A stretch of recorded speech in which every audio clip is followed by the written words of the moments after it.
Cool. I'm recording. Okay. Cool. VOD review number 2. Mm-hmm. Yes. Hello. I never know how to start these Hello. things because it's with the recording. It's so weird. And now it's gonna be on YouTube, and the first thing you just hear when you open up the video is just gonna be hello, yes. So that's cool. Anyway, I should put like some clickbait or something on here. Anyway, VOD review time. Hey, hello everyone. Welcome to this video. That works. Thank you. Yeah, anyway, let's jump into it. Do you guys remember this VOD? This was a while. This was what, like, was this last week or the week before? Can't remember. This was last week, I think. Last week, Tuesday. Yeah. I believe this was last week. Last Yeah. week. Yeah. Okay, cool. Yeah, so I picked this VOD for a few reasons. The one is it's obviously this you were trying this new comp. This like brawly comp. Which you said worked quite well, right? Mm-hmm. Yeah, obviously, and then so you're playing into like a very divey team. So I want to, I guess this when I looked through it, I saw a lot of things to improve on that are like specifically with the playing brawl into the dive. Just that it can generalize quite well in terms of like how you play into dive in general, as well as the brawl in particular. Okay, cool. Let's get started. So this comp is interesting. So this is a brawl comp, right? Which means you kind of want to Yes. stick together. You want to stick together. I think the main kind of brawly elements are the Invis, the Mr. Fantastic, and the Thing. Specifically because with Invis you've got the cleave with the healing, right? When you're healing with Invis, you heal like that, right? And also she's got a lot of like peel, so she can look after her other support. And then the Mr. Fantastic also wants to play close to the rest of the team as well, because then you can like support them. And just Mr. Fantastic's whole thing is he just kind of doesn't die, I think. So which plays quite well into this comp. So this comp you just kind of 6-man run on them and then just like kill them, I guess. That's pretty simple. Simple enough. Simple enough. So in terms of this comp, what do you think is your weak point in this comp? Like who's gonna die the easiest, typically? I think it's the Luna And why is that? because she has like one freeze, and if she misses, she's kind of cool. She can of course use the clap, but I Yeah. feel like if you're gonna dive someone, it's gonna be the Luna Yeah, and because yeah. yeah. Sorry. No, you're right. But yeah, and I guess specifically also with the dive, right? If they're playing if they're playing like a more poke comp and we're playing on a more poke map, then it's obviously then the Luna isn't necessarily the one who's in danger. Then it's more obviously like the Fantastic and the Thing just get poked out in that case. But yes, when we're playing when they're playing dive, they want to pick out one squishy, easy to kill target and just kill them, right? And in this case, yes, that's the Luna. You could play the Loki here as well. I think I mentioned swapping it out for the Loki potentially. That doesn't change the fact that the Loki would then also be your weakest link. The only difference with the Loki is with the lamp, I feel gets more value in like a grouped up comp like this than like and also like with the Luna, like yeah, Luna's got clap, but like you said, she only has one freeze in terms of like keeping herself alive. So yeah, so things to keep in mind with this comp. Obviously, you need to protect our Luna. Make sure that the Luna is in a safe position and play around that. And yeah, cool. So in terms of that, right? This let's see. I wrote these notes last week, so I need to now remember what I wrote here. So I think here I just said, oh, right, okay. So if we look at this first fight play out here, remember I said we kind of want to stick together a lot, right? It's actually quite a slow, not a slow comp, but like into this dive comp, it's a lot easier for the dive comp to go onto us than it is for them to for us to like walk up to them, right? This dive comp can, you know, come from wherever and like all rush us at once. Before, like, if we try to, let me put it a different way, right? Because we want to, the easiest people for us to walk onto, right? If we look at their comp, right? Who is going to be the easiest for us to get to as a team? Just looking at the heroes that they're playing. Personally, I would say also the Luna, but because Cloak and Dagger has, of course, the Cloak, and I think Cloak can swap to Cloak and then defend themselves better than with the Luna. Yeah, I mean Luna, and I'd say also Cloak is a decent choice as well. Because you know, once Cloak and Dagger use the Cloak right click, then also they don't have any escape options. So I think it's just in terms of like, it's not necessarily that they're good, but like it's a lot easier than trying to. You don't walk onto any of these heroes. They dive you, right? You know, you're not gonna walk up to a Magic because Magic can just run away. You know, Psylocke can just run away. So our goal is to kind of walk up to these two heroes while absorbing hits from them, because they're going to be diving us the whole time. So this is kind of like how this matchup plays out, is as a brawl team, we want to walk forward and take space as a team. And when we have space like this, it's really hard for a dive team, for a dive comp to try and dive us, because everyone's in one place. We can sort out a dive unless they play it well, right? If they're, you know, at a lower level, if their dives aren't executed well, like if their timing is a bit off, then we can like take them out one by one. And even if they all dive together, we can still, as a team, our sustain is more than them. Like, we can keep ourselves alive easier than they can keep themselves alive in a brawly fight like this. But if we are rotating, then that's when they can strike, because if half our team is walking forwards and the other half of the team is still here, then they can go and just kill our backline. So yeah. Okay. So we need to be more clear, and we need to stay, I think, together, especially the Luna.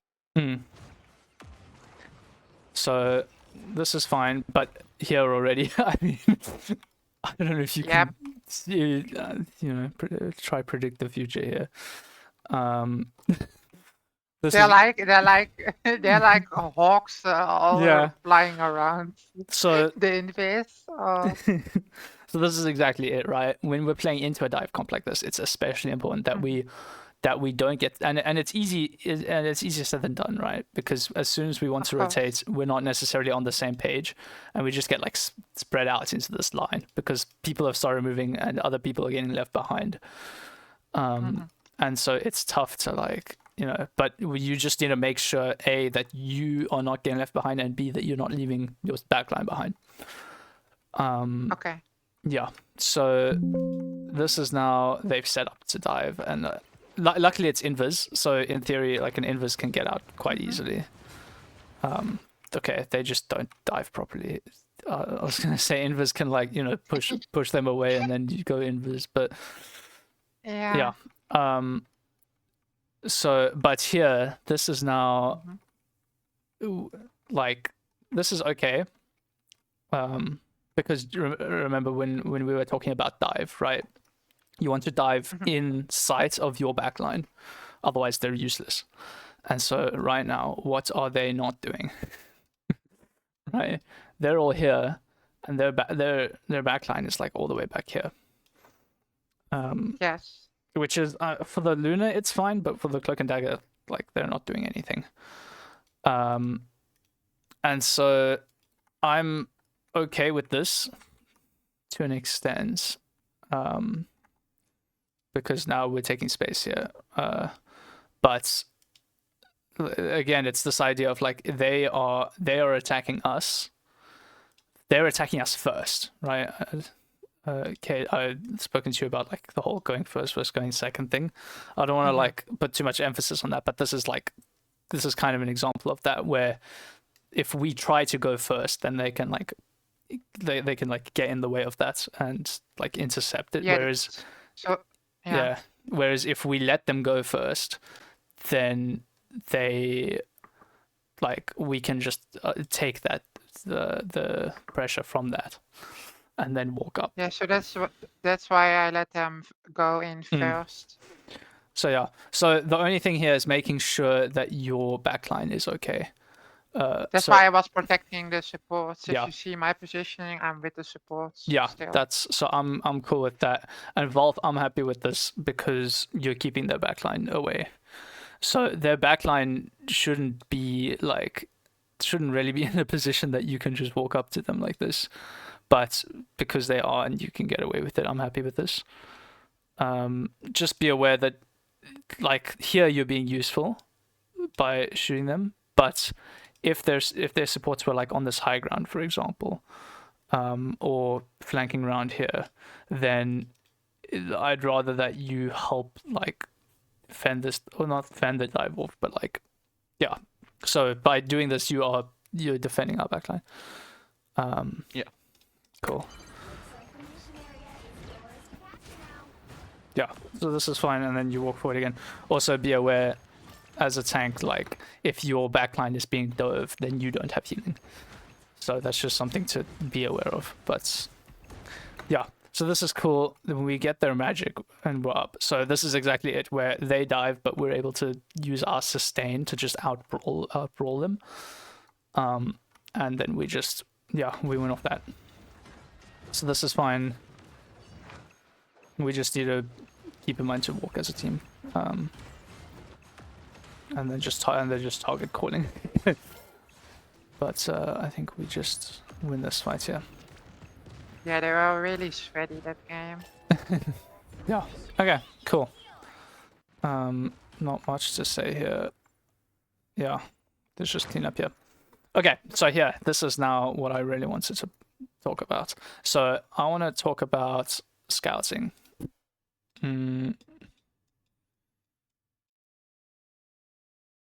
So scouting is basically we've won this fight, right?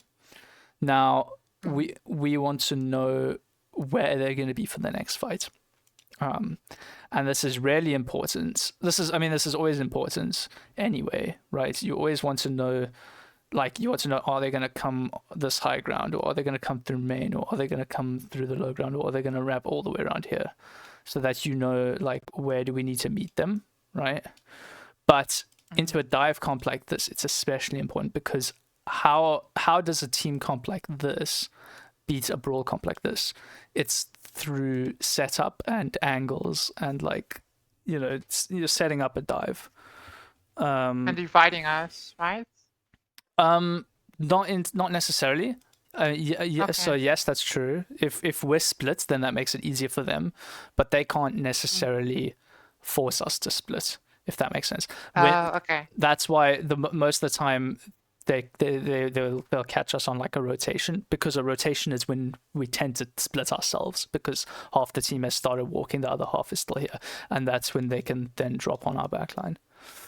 Okay. But other than that, I mean, they can't really force us to split, but they can just avoid us if we're not splitting. So if we are just sitting here, then they're playing a very mobile comp. They can just come past us, go around us.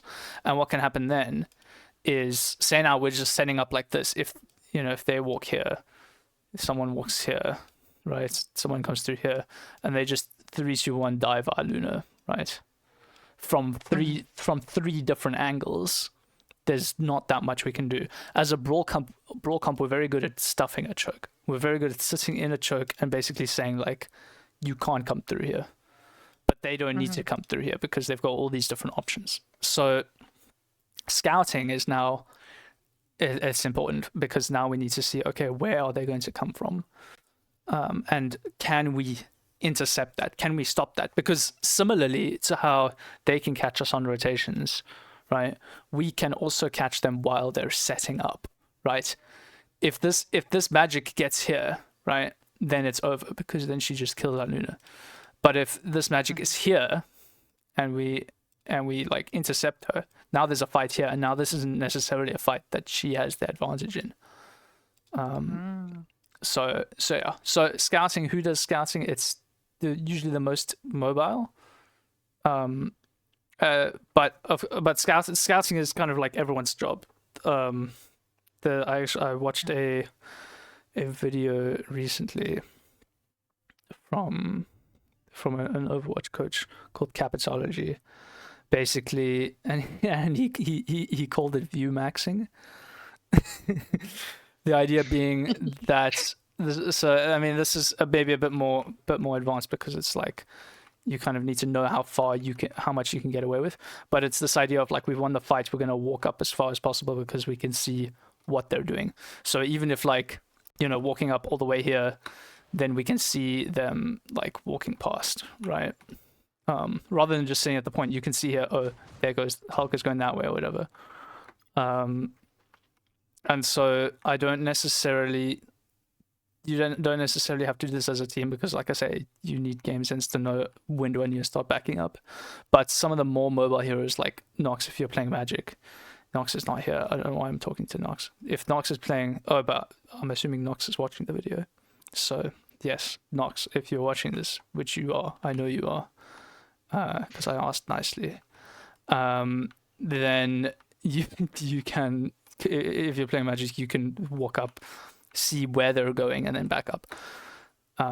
Because like you can see here, half of them they're flanking around there.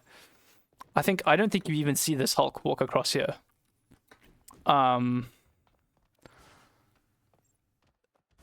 Because I think I checked the VOD, and I mean Volf, this is like comedic timing, like, okay, never mind. There was another moment where like both you and Kate like turned around at the perfect moment to see this Hulk walk past, or to not see the Hulk walk past. But look what they're doing here, right? Yeah, I mean this is exactly what I'm talking about, where now you've got like people on 3 different angles, like, and Volf and Kate, you're just sitting here. You're just assuming that they're gonna come down main, and you come here and there's no one here. Right. Only the Luna, but I do want to point out at this point I did say to the team that there was a Hulk wrapping around. Yeah, but it's not just the Hulk. I mean, look at the No, there's a whole team. What I saw, yeah. Like, pass on. I mean, they're not even like, they're even the same angle they're doing from different angles. Like they're angle maxing. Hulk's coming from there, and they just get this for free. So, and look how free this is for them. Like, I mean, this is exactly what I'm talking about. You just left your Luna alone on point for free. That's just free real estate right there, right? And so what's gonna happen? I can't even remember because, like I said, I last watched the VOD last week, but I'm gonna click unpause and your Luna is just gonna die, like. Yeah. We thought so. So that's, yeah. So it's too little, too late. Okay. You want to be fight now. This point is a bit tough because they're coming from high ground, and you can't really come from high ground, or you can't really get to high ground that easily on this point. I have a question about it also, if that's okay for you. Is it not better for us to position if we can, like, after the fight is done, on the high ground, so we can also expect them from the high ground, like. You can. I don't know how. Because you have a jump pad if you go behind all the way here down and there. then go. Yeah, there's a jump pad. We can then go up and then we can be on the high ground. Like if you go up, then you can. Then we can set up here maybe. Yeah, I don't know if that's better, but it was just a question. So yeah, you can. I think on this map, it's not necessarily the best option because if you are, if you're set up here, then it's kind of tough if people like then you can only heal people who are like directly on point. If someone wants to like use this cover or whatever, or use other cover, then it's tough. Or if they've got enemies, if the enemies like flank around here, then you can't even see them. Whereas, and also if you're sitting here instead, then that just makes it easier to dive because then you've got like 2 flank options to come through here. Okay. So I think on this point, it's not necessarily worth it. I would say, so in terms of positioning, the most important positioning again is your Luna. So if if keyframe, I think if you can set up, I would say like here maybe, like in here, because then you only have like, you don't have to worry so much about like coming from here, because they're gonna be in the open, and also there's only just this one flank from behind, which again you can have someone watching, or you can just like see them coming that way. Me and Volt can be your bodyguards. We will protect you. Yeah, but I mean, also the other thing, the thing is, you can't just rely on attacking them once they're here. You need to kind of like figure out where they are. And so once you know that they're coming from here, this is now the other thing with scouting, it's dynamic positioning.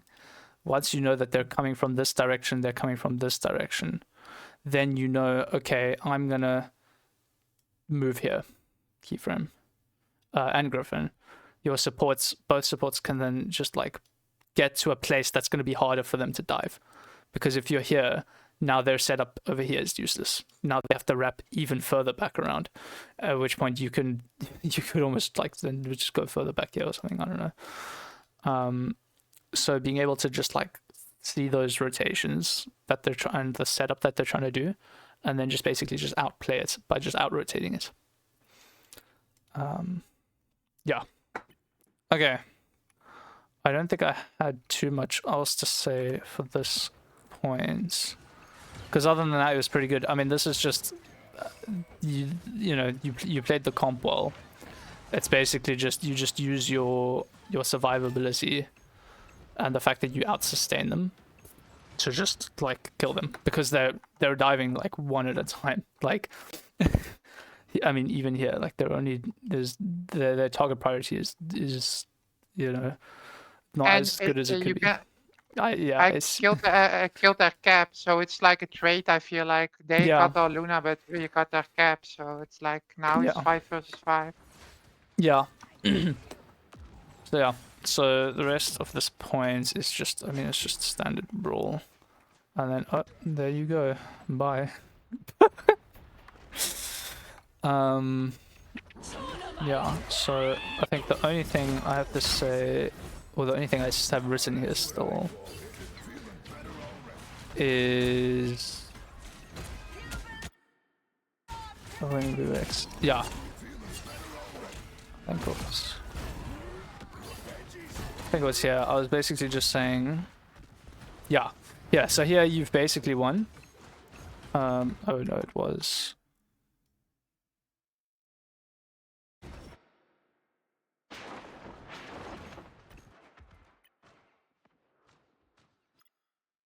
Yeah, so here we can push up more,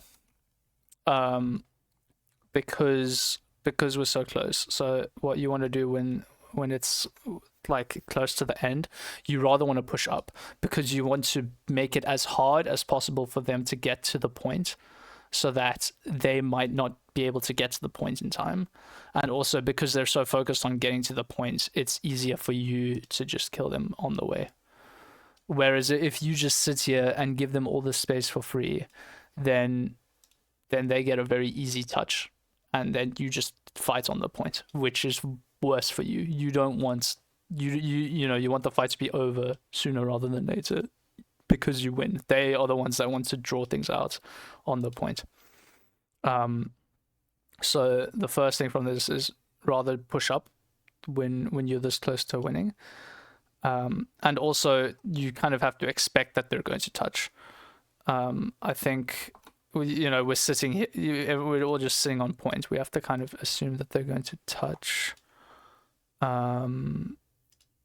Especially with the mobile comp like this.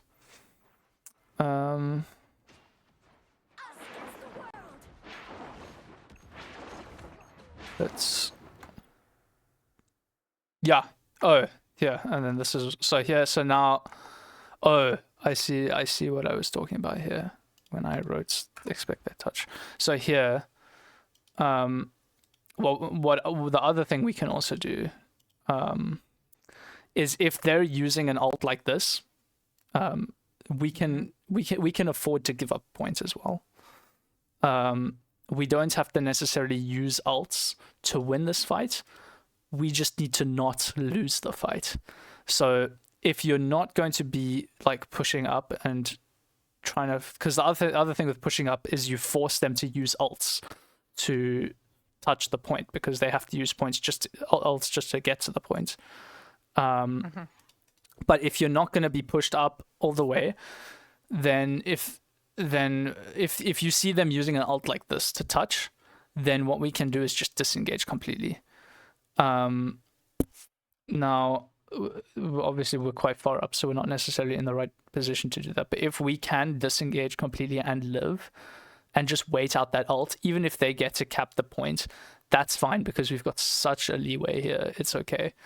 And then once their ult runs out, then we've got a massive ult advantage, right? I mean, I think they also use cap ult here. So, they used too many ults here just to touch, because they had to touch. And so if we can, and we do almost disengage, except someone who I won't name. But if everyone is able to just live here, then that ult just runs out and we just live. We just win. So they actually use a lot of, they use a lot of ults here. So yeah, ult economy in shambles. They killed my baby. They monsters. Yeah. So, okay, then we get a pick and then we just walk up and win off that. So yeah, that's, and then I've got one other thing written here. This invis ult is a bit too early.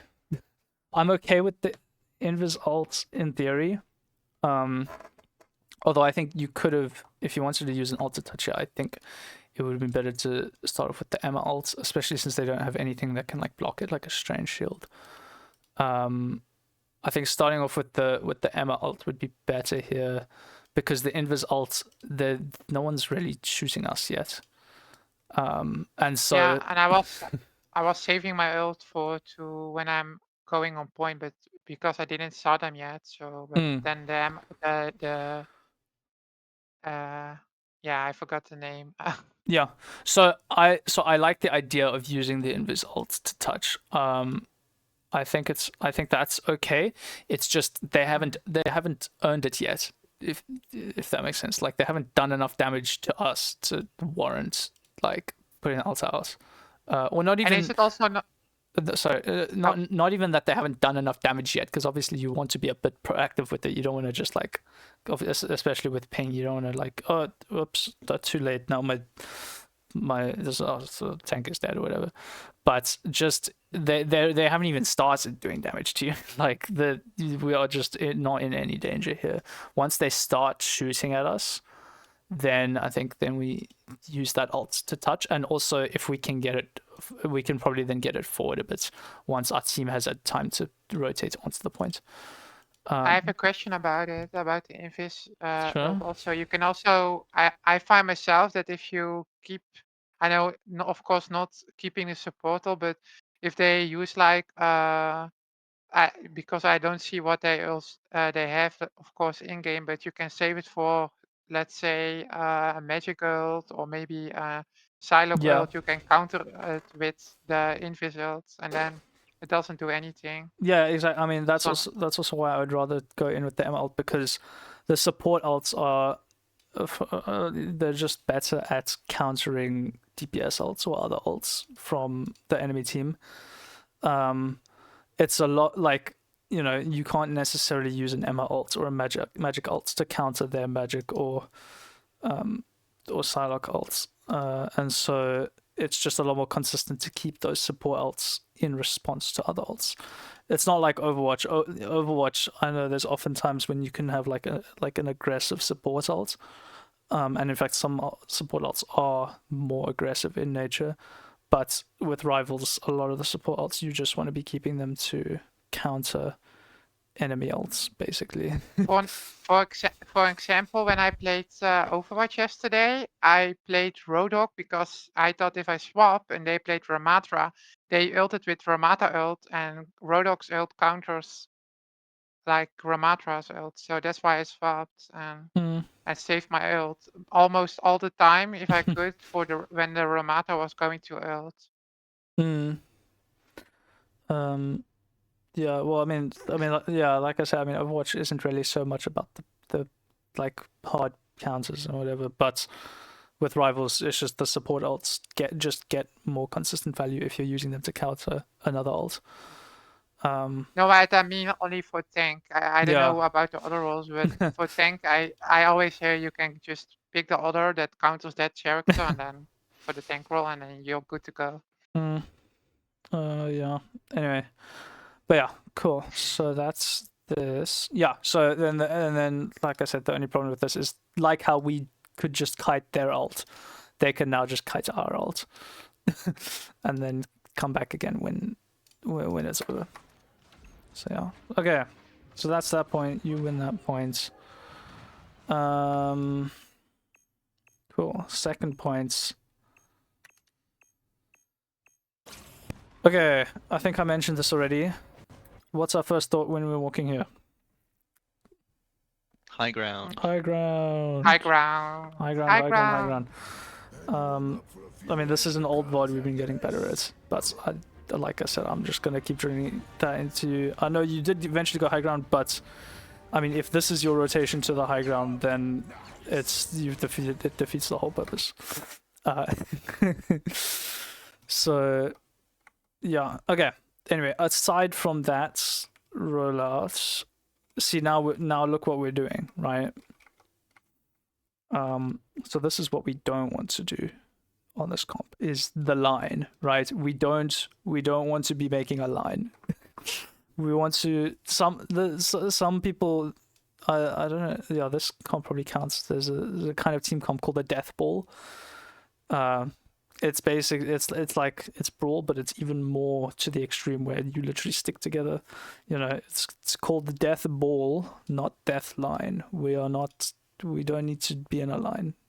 This is not primary school. We are not lining up. Because what happens when we're in a line is there's our supports, and there's Psylocke with the freest Psylocke ult of her life. So yeah, this is. I mean, this is again not necessarily a problem with the because we decided late to rotate to the high ground. If we were rolling out here, then at this point we just commit to being in this room, or we try to walk up a bit. But if we walk up a bit, then our supports need to come with us. Especially, you know, the biggest danger with walking out of this cover is, you know, if you get like shot. But our biggest threat on their team isn't people shooting at us; it's people flanking behind us. So it's more important that we stick with the rest of our team. Then luckily for us, the GM team didn't know how to play high ground as well, so we were there first before them. So yeah, I mean, so but again, you're not fighting over the high ground, right? yeah, true. You're technically fighting over the objective, and so all the high ground does is it makes it easier for you to fight them. If you're on the high ground and they're not on the high ground, it's just easier for you to fight them, because also then our supports are safer up here. We can drop on them Okay. whenever we want. But if they're already down here and we decide to rotate like right past them to the high ground, that doesn't give us any advantage, because now they can just walk on our backline for free, because now we've made a line. So yeah. So that's the only thing with here. And then if we are tracking ults, we know that they have DPS ults. So now supports keyframe. This is if we know that they're probably going to have an ult. Now, as a team, we got to be ult tracking. We haven't really figured out who's doing what yet or whatever. But keyframe, especially the ults like the magic ult and the Psylocke ult, I would like you to at least have an idea of, just think like when last did they use it. And if we know that the Psylocke has ult, or probably has ult, probably is good enough, then you need to be ready to use your ult to like counter it, or at least be aware of the fact that they have ult. Because because obviously the easiest way to react to something is if you know it's coming. So here, I mean, I think it's just later on here. Yeah, they just use Psylocke ult here. And at this point, if you ult here, then it's fine. It cancels out completely. But I think we just got a bit caught off guard and surprised by that. So just, being aware of they probably have Psylocke ult. I need to be ready to use my support ult at some point. Cool. Okay, then next thing that I have written. So our backline's dead. Fight is over, right? So what does anyone know what we do now? What we should do now? Or let self-die, or for reset, or maybe go back. Like, Yeah. go back. Going back is the best, I feel, but yeah, if you can't go back anymore, just let yourself die. Yeah. So in theory, going back is ideal.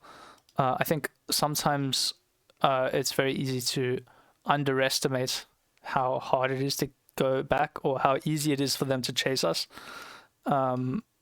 So just keep that in mind if you do try to go out, because if you try to back up and then they just chase you and kill you, then it's just an even worse stagger.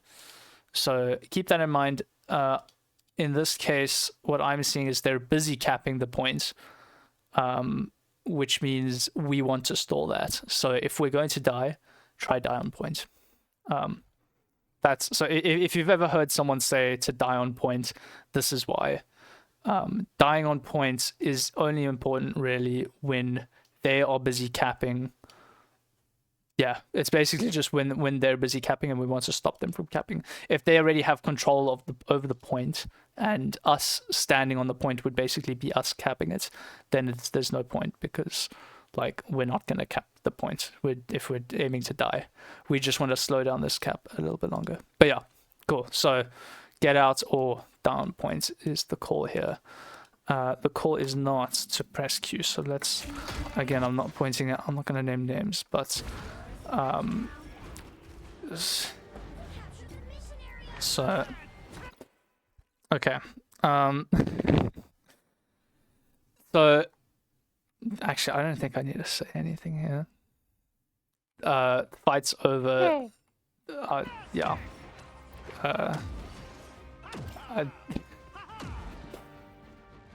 I'm just gonna let this play out. Yeah. So now we're down in ult. That's okay. But yeah, obviously it's not great. That ult basically just didn't get value because our supports were already dead. So that fight was already lost. We just had to do a reset, not try and get one kill, because that kill doesn't do anything. Okay.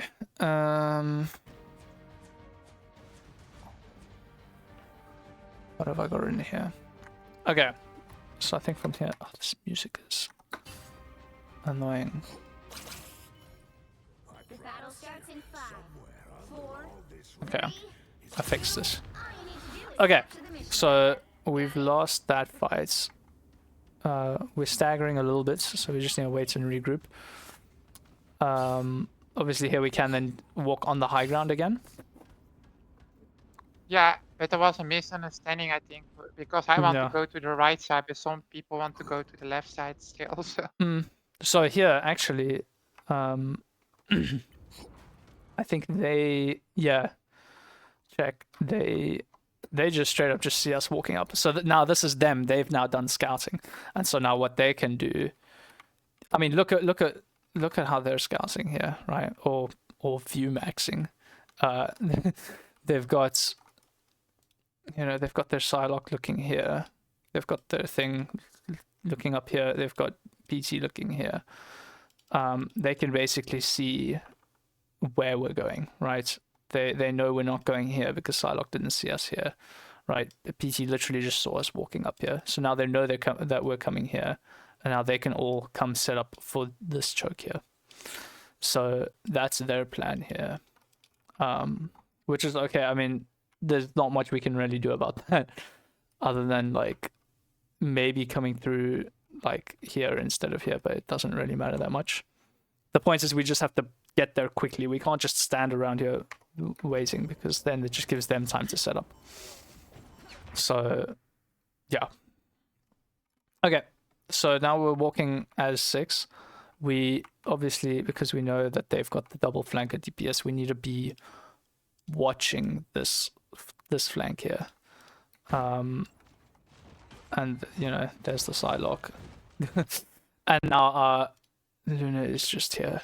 So I think we just need to be careful about how we're taking space here. Because PT should not be this close to our backline. I think as a we kind of need to clear angles, especially into a comp like this, right? Maybe less so now with the Emma, but now that they've changed their tanks. But if they've got a lot of flankers, and if we are playing this comp is very, like I said, because we want to stick together. It's hard to clear multiple angles at once. We want to all like stick together and clear like one angle at a time. And so right now, PT is a problem here. The M is a problem. This Psylocke's a problem. Thing is a problem. And so we kind of need to deal with one at a time. So this Psylocke, we can, the Fantastic can do that. But we can't just ignore the Emma here. The Emma is just walking onto us for free. So yeah. I think it's just some target priority. Yeah. So there we forced the Emma out. So that's cool. So now we kind of have the space, right? We've taken the space. We just watch out with that flank there. So now they're on our back line, and we peel that off. No, we don't. Okay. I thought we did. Oh, okay. I remember now why I wrote this. So here we get the Emma to back off, right? Now we've got this space here, right? So we've just used our resources to take this space. Now we kind of need to stabilize here, because they're going to try and come at us from behind. So Valve here, you get the Emma low, and you kind of want to walk on the Emma. But the problem is the rest of your team is still up there fighting some other people. So it was less for the Emma, it's more for, I wanted to try and hold a choke. Yeah. I couldn't tell if it was a good idea, but I thought at the time maybe it was. So that is a good idea. I like that. It's just you can do that from here. You don't have to walk down the stairs, because at that point, then they're holding the check against you. Yeah.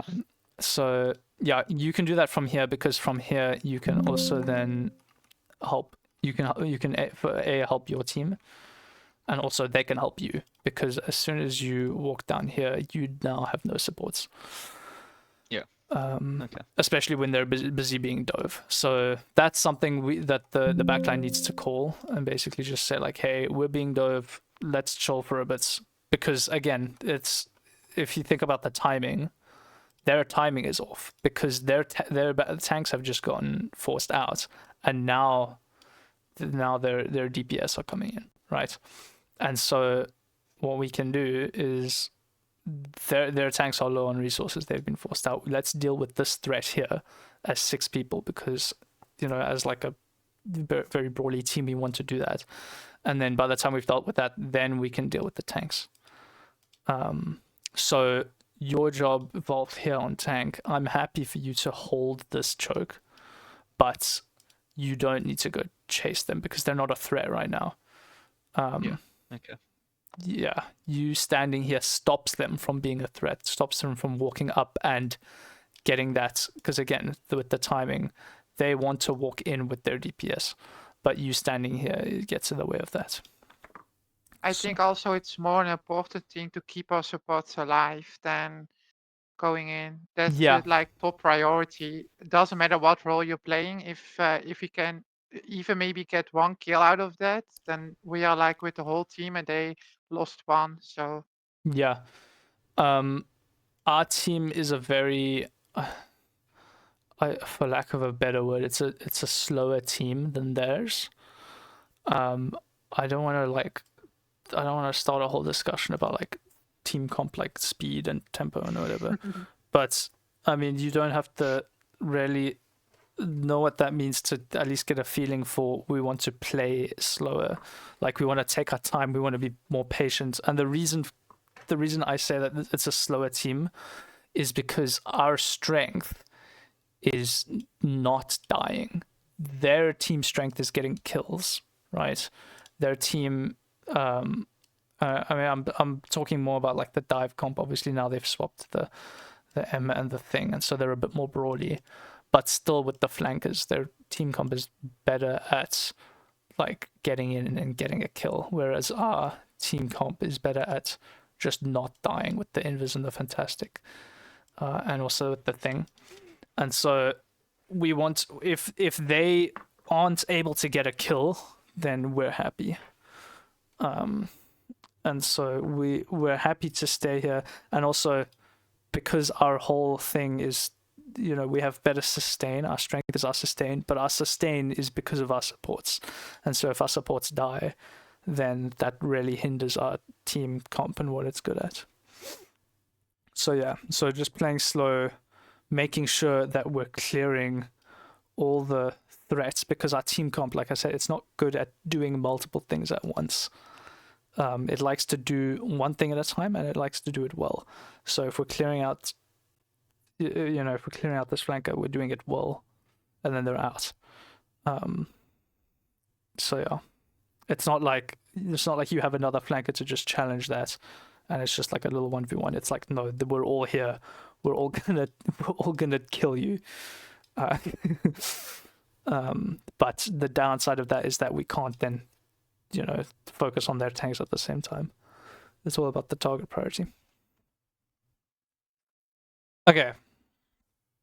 I think that's just about everything I had to say for this point. Yeah. So here we just, yeah. Okay. Let me just check. Oh, and then here, I think where's Nox? Oh, and Nox ults. Okay. Nox. There are 2 of you left. Please do not press Q. That was my fault, because What? so I wasn't necessarily saying to ult right at that second, but I think that's the message that it went across. It was more about like just our team in general using ults and not holding them for too long. Yeah, so the thing with ult usage, especially so an ult like this, so like I like, it's easy to fall into the trap of like, I could 1v5 with this ult because you could, in theory. But if you think about like what are the chances of it happening? Like say now there's like a 1 in 10 chance that you you know, that you are able to ult 1v5 and like kill them, right? Now even if you enjoy gambling, right, this isn't so much about like gambling. You can think of it as like, and this is for all situations like this, where it's like, because at the end of the day, if we're scrimming, right, we're scrimming lots and lots of teams, or have lots of scrims, and we run into situations like this a lot, those odds like even out. And so if there's like a 1 in 10 chance, then essentially you are winning 10% of those fights, which in the long run is like, you know, imagine we're playing scrims and we're winning 10% of them. So with just in terms of like a mindset, like for a ranked game, sure, go for it. Like, let's go gambling. I love gambling, but in terms of a scrim, it's like, it's more so like it's better to have consistency, and rather try and go for a play that like you know has a better chance of like getting value, rather than like, oh, but it might win the fight. Personally, what I have learned of course, in competitive and rivals is like, and I saw later when I died, like, okay, I shouldn't ult that, but then I think a lot of people do that, like a panic button. They're like, okay, Yeah.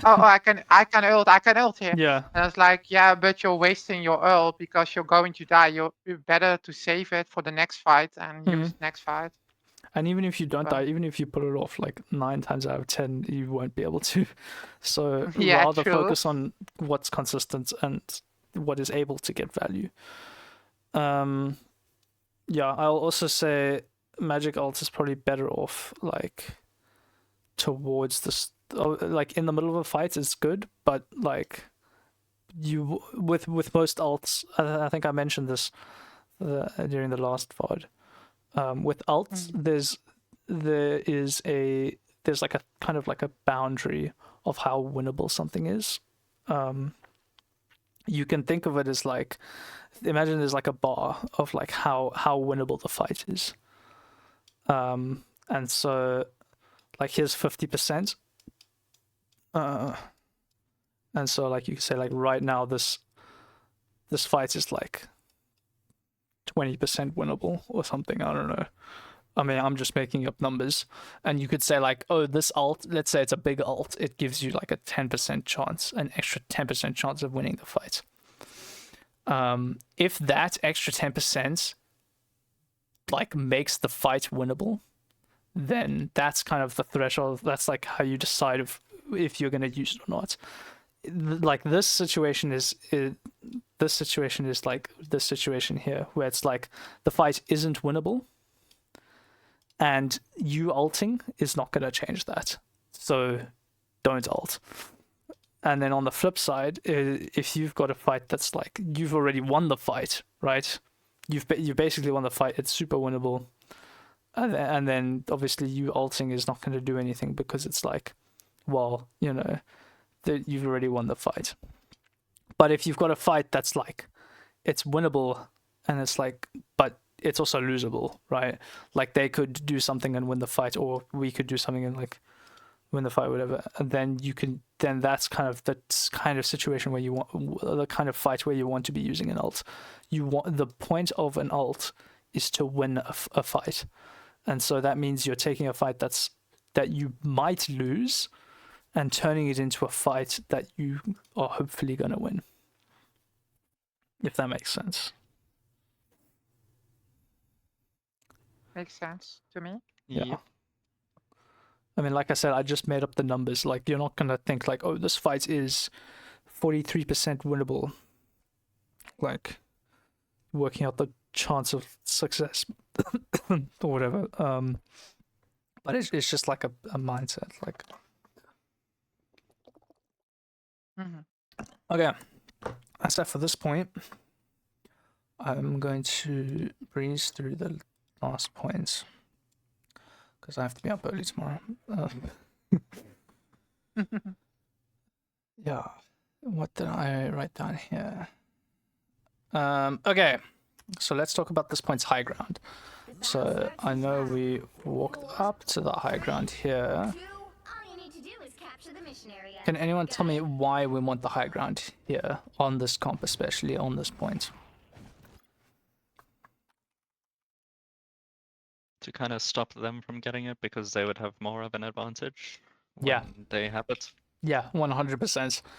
I think it's nice to just by default roll onto the high ground, just because if anything we're denying them the ability to use the high ground. Let's look at the comp they're running. So now, okay, they've changed it up a lot. They're not running the dive anymore at all. They still have the cloak and the lunar, but they've mirrored, I think, yeah, that's last point, they mirrored the tank lineup, and now they've swapped out their DPS. They've got a Bucky and a soldier. So what do you think the strengths and weaknesses are of this comp compared to our comp? Strength would be poke, and then maybe weakness is dealing with dive, or not necessarily dive, but a short fight. Yeah, I think the biggest difference is I'd say not necessarily poke, but just range. Yeah. They just outrange us a lot. So what do they want to do in this Long fight. fight? Yeah, or a long range fight. They want to shoot at us from a long range. What do we want to do in this Get them matchup? hugs. Yes, not in quite as many words, but we want to kill them. Yeah. I didn't want to As be a the one to Spider-Man break player, the I'm not news. sure I can agree. Well, I mean, And you need also to, and I think Nox also needs to be aware, because now they basically counter Nox. If he's going for a dive, the Punisher is yeah. gonna two-tap him with his close combat So with shotgun. yeah, so the thing with the magic in this comp is we're not necessarily playing like dive. At a lower level, lower skill level, that it could work, like where the magic literally just walks up to the backline and kills them. But if you're playing against like at a higher level, you know, if it's just a magic who walks in, then they're just gonna all look at you and you're just gonna die. So like in this comp, you don't have anyone else to dive with, except apparently the thing is turning into a dive tank next season. I don't know, but but for the sake of this comp, this is not a dive comp, right? And so our magic is not going to be playing super divey. The thing is not really going to be diving, right? He's going to No. counter flyers or. No, I was joking. Well, you can press E on enemies. Oh, I think okay. that just gives more opportunity to dive. Yeah, but Okay. you still have the same number of E's. It's basically you could have been doing that already if you're diving with someone, which you want to do anyway. I can't imagine the thing as an actual dive tank. Like he doesn't do that. I mean, we have Volt. Volt can make it work. He can make a dive Yeah. thing. It's basically But, Venom, but better. But but I mean, basically what I'm saying is the magic, you're not going to be going in because there's no one else to go in with you. So what the dive is instead, it's like you can think of it as like you're keeping your magic on like a leash. Like this is the team, and we're still playing Death Ball, and so magic is a mobile character, and so magic is going to be like doing this. But staying within this area. And so if we as a team have walked onto the enemy team, then the magic, if it's in range, the magic can like go kill supports, do like mini dives or whatever. But you're still staying with the team. You can take angles. You can, you know, if our team is going down here, you can maybe see if you can take a funny, or like if, say a better example, if our team is walking here and their team is here, then the magic can walk here, but you need to wait because you can't just go in. You need to wait for our team to walk in and then like meet up with them there. So yeah, so the magic isn't playing dive. It's more like if you've ever seen Genji being played in Brawl in Overwatch, it's similar where you're taking angles, but you're not flanking, you're not diving. You're just playing a very mobile brawl.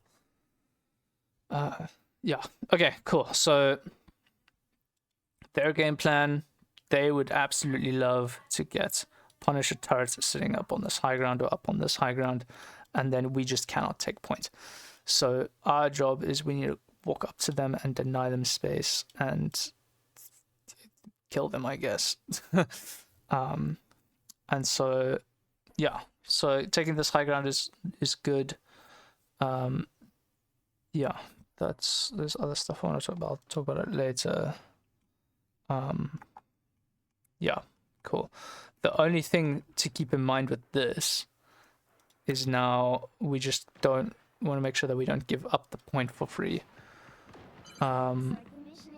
So now here, now they're capping the points, which means we can drop as 6, right?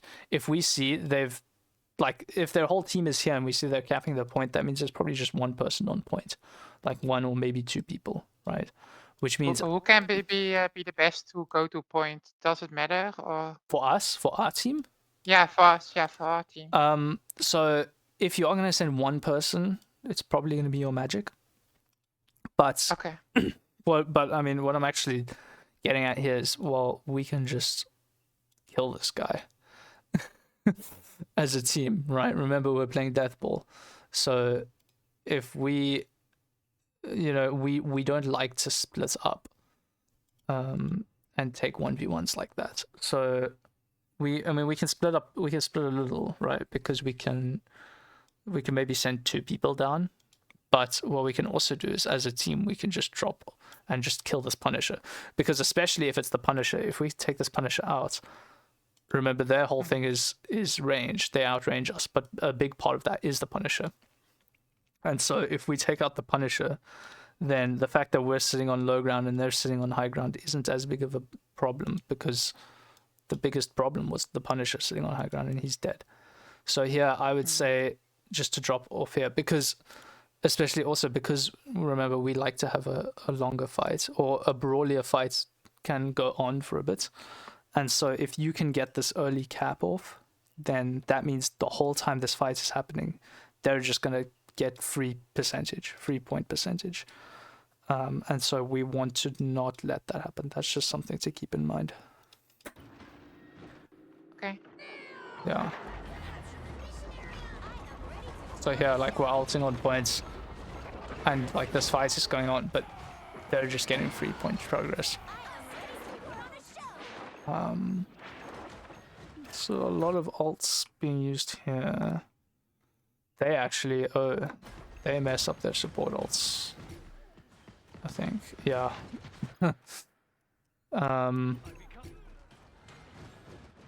So, okay, one thing I will say here. So, this is now... Yeah, I've mentioned layering before, alt layering. So, I like that we use the Luna ults here for the Emma ult. That's cool.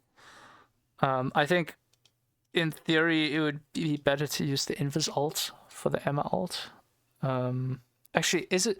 I can't remember now. Does Emma ult, can you target them through an Invis ult? Is it like LOS? I think not, because you're hidden in the Yeah. like. I But just- if she yeah. sees you, then she gets the diamond, and then they walk towards her. Yeah, I don't know if it's just like a projectile thing where it's like it just hits them in the ult, or if it's like a targeting thing where you actually just see the enemies. So I would say that not works with like Evis ult, but I'm not sure. yeah, I don't know. Anyway, that's more of a micro thing anyway, so it's actually not a big problem. The point is we respond to this ult with a support ult, so that I'm happy with that. That's good. Then it says then we use thing ult, which I think only gets cloak and dagger, and then they use their own. which is okay, and then they use their support ult. So here, I actually am okay with you not ulting here. The only thing, if they only used one support ult, then we can layer our own support ult just to like win the fight. Oh yeah, they also Um, blocked my ult. I was going to use it, but because Oh. of the slam of the, Oh yeah. it went back to 50. So So yeah, so I was gonna say we could layer our support ult after their ult, but they actually use both support ults, and they use lowering time, and they use the, or they had already used the Emma ult, so they've just used 4 ults on a fight that they've like were already winning. So, like I wouldn't necessarily like, you know, we can try use more ults to generally the thing with layering is you force them to use ults, but they've already used all their ults. So if you live if you can survive this, then you can ult and win, and you've already gotten a pick. So here, actually, I think I would have liked to see the invis ult, because like we're dying here, but if we use the invis ult, we can potentially wait out their support ults.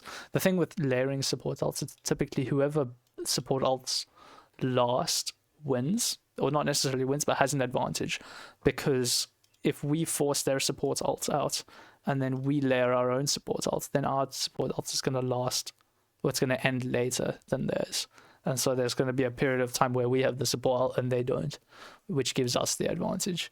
So here they've made a mistake of using both support ults at the same time, and so if we wait a bit and then use invis ult, then that means that we have the advantage once their support ults run out. So that's the biggest thing here, just not being afraid to layer support ults. I know I was talking about how support ults, we want to use them to counter DPS ults, but there's like rather focus on what can win us the fight right now than thinking ahead. Like if we're trying to plan to use invis ult for, say, like Bucky ult or a Punisher ult, like that's cool and all, but we've just lost the fight now. So rather try win the fight in front of us right now than like, this is not an investment, you'll get it back. You can build another ult, just use the ult now and try and win the fight right now, because otherwise you're just giving them point progress for free.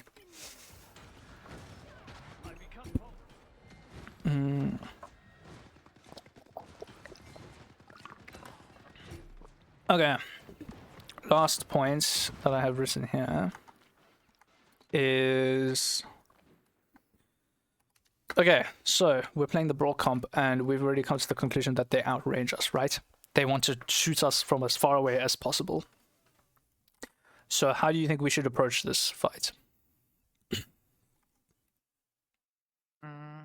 Just giving them hooks.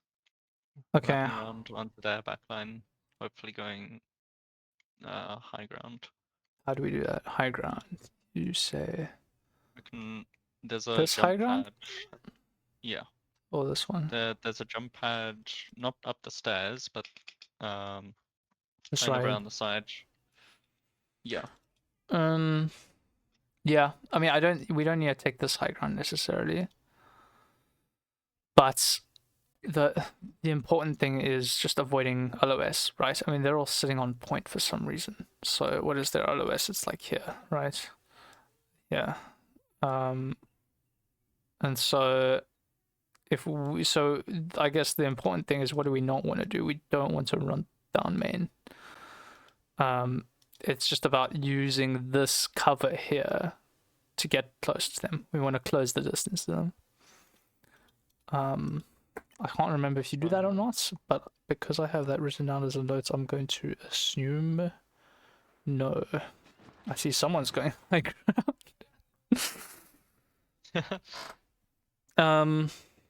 yeah, if you're gonna make this rotation, like, call it, and everyone else must just listen to that.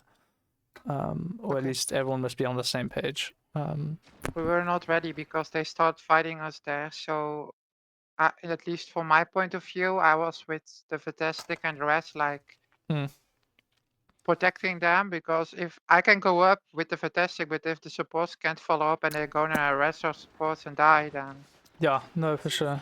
So this is, but here's the thing, right? Like look at the LOS that they have, right? What can they see? They can see here. So we can force this rotation. And worst case, like who's gonna be there? There, that's not readable. Their 2 tanks are right there, right? Their 2 tanks are gonna fight us. That's 2 tanks, and how many people are on our team? And all in one area. That's 6 of us, right? Excluding Spider-Man over here. But in theory, if we're playing Deathball, we're all grouped up here, and it's 6v2, and I have a degree in maths, and I say that we win that. Because their DPS are useless here, right? Their DPS can see only this area, right? Their supports can only see this area. They're trying to hold a choke that they can't actually hold because their LOS just doesn't let them do that, right? Their LOS is this. Remember that, because they want to outrange us. This is not outranging us because they're trying to take this fight in a small area, and so we let them take that fight there. We kill their tanks, or we force their tanks to back up, and then what do? We just keep on walking. Or, I mean, their DPS are here, so we could almost wrap around this way. Or okay, maybe not this rotation. It's too long. If we had seen already that their DPS are here, then we could maybe want to start walking here from the beginning. Usually, though, if they're playing this comp properly, like Cypher seems to be doing, I'm noticing a trend here where you know, some of these players are not GM, and Cypher is not GM and is making better decisions. But anyway, I think it's funny because Cypher was last time she joined us. She also said that she got really frustrated by the GM players. Literally. So Cypher is actually playing to the range, the strength of this comp, which is the range, right? And so I mean, look at the LOS on that, right? Basically, this is the reason why we can't just walk down main, because this Punisher should be set up here, and she is. So well done, Cypher. Yeah. So and then because our biggest threat is kind of this Punisher, and the rest of the team should also be kind of setting up in this, like, towards the back of the point and utilizing that, like, that range. I mean, I'm okay with this for now, because obviously you want to put pressure on them here, but you can't be trying to win the fight here. You need to be ready to back up to play to your range. And so here, what we can then do is we want to wrap around and use that cover to get to their backline, or to get to their team. So yeah, that's why. So yeah. what you're saying is we are the real GM team right now. How interesting. Yeah. Okay. So. Yeah. So. Okay. Their Bucky just wraps around, and we have a support ult to counter that potentially. Okay, we don't need it because he just wasted that because there was no follow-up. But yeah, I mean, look at this, like, Cypher. Okay, Cypher is getting dove. Okay, cool. We are somewhat ult dumping, but that's fine. Now, I mean, this. Yeah. Interesting. But yeah, okay, cool. It's just one more thing I have written here. And that is, I think here, I think it's actually just the same thing here, where... Was it here? Oh, yes. It's, again, we're dying with support ults. So here we use invis. That's cool. Then they layer with their Cloak and Dagger. Now our invis is down, right? So right now, who has the advantage? It's them, and by a lot, because they've got Cloak and Dagger all over the point. And so now, what I would like is, I would like the Luna ult to layer with that. Because now we're just gonna take damage and they're just not dying. Also, they did a really mean thing. I don't know if they knew about that tech or not, but they used it when the map is when it's going to moving, lower I saw down. that. Yeah, when it's lowering down, so it's all above us, so we can't like really escape it. That's good. Yeah, I don't think that was on purpose. But yeah, so here it's just again we are. I know I said to use the support ults are nice for like reacting, but also again just layering support ults is also really important because now they are the last ones to use the support ult, which means now they've got support ult up and we don't, which means we just are at an insane disadvantage during this fight. So I'm totally happy to layer this Luna ult here just to keep the fight going through their support ult, and also now they don't have any more support ults. So like, or if anything, even if they have Luna ult, then we force them to use Luna ult as opposed to like just waiting. So yeah, because as it stands right now, we're going to lose this fight because of this Cloak and Dagger ult. So just layering that just makes that a lot better for us. Yeah, yeah, that's it basically. So yeah, that is all I have written here. Yeah, there's no touch or anything, I think. Yeah, cool. That's it for my notes. Does anyone have any questions? No, it was all clear for me. Yeah, I'm also happy. Cool. Keyframe, happy? Yeah, I'm happy. Cool. Sorry, I wanted that to only be an hour, but actually, was it an hour? I had sound issues at the start, so now I can't remember how long the actual thing was for. Oh, it's hour 20 minutes. Yeah. Okay. Cool. I'm gonna end that there. Ending recording.